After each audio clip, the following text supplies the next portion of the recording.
10 सप्टेंबरला 20 वर्षीय तरुण अचानक बेपत्ता झाला। तो कुठे निघून गेला, त्याच्यासोबत काय घडलं, काही एक कळायला माग नव्हता। मात्र अचानक तपासाला वेग आला। परिसरातील एका मंदिरात पोलिसांनी धाव घेतली, कारण या मंदिरात काहीतरी दडलं होतं। या मंदिराचा बेपत्ता आकाश तुपेशी थेट संबंध होता। काय होतं त्या मंदिरात, काय सापडलंय या मंदिरात, का माजली अकोल्यात खळबळ, पहा क्लिष्ट गुन्ह्याचा। शंकराच्या मंदिरात खुनी पुजारी,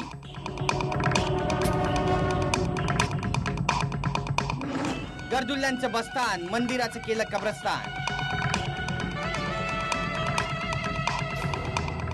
मृतासोबत पुजाऱ्याची शवसाधना,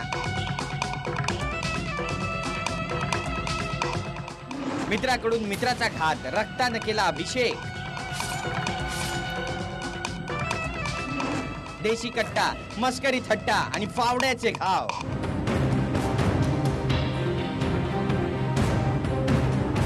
हेच ते मंदिर, सेतू संबंध रामेश्वर शंकर धाम। अकोल्यातील याच शंकर मंदिरात देवासमोर रक्तचरित्र घडलंय। हे मंदिर फक्त नावासाठी आहे, कारण समाजकंटकांनी इथे दहशत माजवली आहे। मंदिर अनैतिक कृत्यांचा अड्डा बनलाय। पोलिसांचा हा फौजफाटा, क्राईम सीन, बघ्यांची गर्दी, जादा कुमक आणि मंदिराच्या आतून बाहेर काढण्यात आलेला हा मृतदेह आणि आरोपी। हा नजारा ज्यांनी ज्यांनी पाहिला त्यांच्या काळजाचा थरकाप उडाला, कारण मंदिराच्या आतील जमिनीतून मृतदेह काढताना पोलिसांची दमछाक उडाली होती। मृतदेह कुजलेल्या अवस्थेत होता। पोस्टमॉर्टम साठी मृतदेहाला रवाना करण्यात आलं। हमारी मांग होना अब इसको कम से कम फांसी की सजा होना।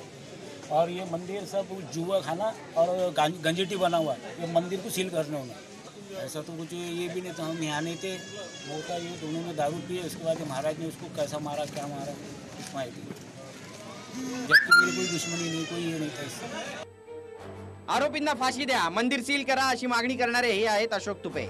जो मृतदेह पोलिसांना मंदिराच्या आतून सापडलाय तो त्यांच्याच मुलाचा आहे। होय, 20 वर्षीय अशोक तुपे असं त्या मुलाचं नाव आहे। त्याची हत्या करून मृतदेह याच मंदिरात गाडण्यात आला होता। आरोपीला वाटलं की तो सुटला, पण तसं झालं नाही। मग झालं काय ते देखील ऐका। तारीख 9 सप्टेंबर 2018, ठिकाण सिंधी कॅम्प, शास्त्रीनगर, अकोला। वेळ रात्री 10 वाजता। दुकान बंद करून आकाश घराकडे निघाला होता। मात्र रात्री उशीर होऊनही तो घरी पोहोचला नाही। आकाशच्या नातेवाईकांनी तो बेपत्ता असल्याची तक्रार खदान पोलीस ठाण्यात दाखल केली। तपास सुरू झाला।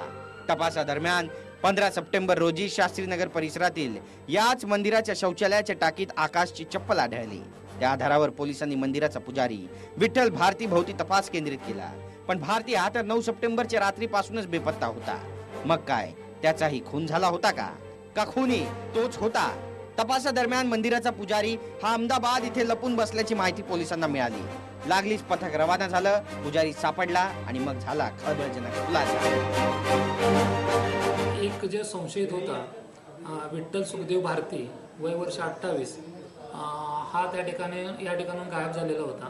आकाश तुपे यांनी त्याचं गावठी कट्टा घेतलेला होता। तो त्याला माघार देत नव्हता, तो त्याला मागणी करत होता आणि त्याच्यामध्ये दोघांची झटापट होऊन त्या ठिकाणी त्यानं फावडं त्याच्या डोक्यामध्ये मारून त्याला जीवानिशी ठार मारलेलं होतं व ते त्या ठिकाणी लपवून ठेवलेलं होतं किंवा पुरून ठेवलेलं होतं। त्यानं आज कबुली दिल्यानंतर सर्व तपासांतर्गत त्या ठिकाणी त्यानं शास्त्रीनगर खदान या ठिकाणी ते पुरून ठेवलेलं प्रेत त्या ठिकाणी आम्हाला काढून दिलेलं आहे। आरोपी भारतीनं आकाशची 9 सप्टेंबरला रात्री हत्या केली होती।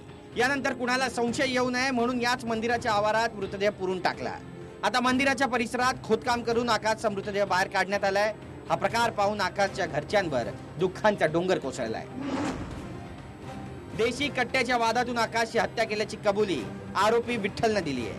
आकाशकडे एक देशी कट्टा होता, तो विठ्ठल भारती मागत होता, पण आकाशनं त्याला नकार दिला होता। याच वादातून पुजारी विठ्ठलने सूड उगवला आणि जवळ असलेल्या फावड्याने आकाशवर तोपर्यंत घाव घातले जोपर्यंत त्याची हालचाल थांबली नाही। विठ्ठलने आकाशची निर्घृण हत्या केली, पण त्याचाही आता पर्दाफाश झालाय। त्याच्या या कृत्यानं आकाशचा हकनाक बळी गेलाय। एखाद्या सिनेमाच्या कथानकालाही लाजवेल असाच हा धक्कादायक प्रकार म्हणावा लागेल, जो पाहून ऐकून अनेकांना धक्का बसलाय। जिल्ह्यात खळबळ माजली आहे। गणेश सोनवणे, TV9 मराठी, अकोला।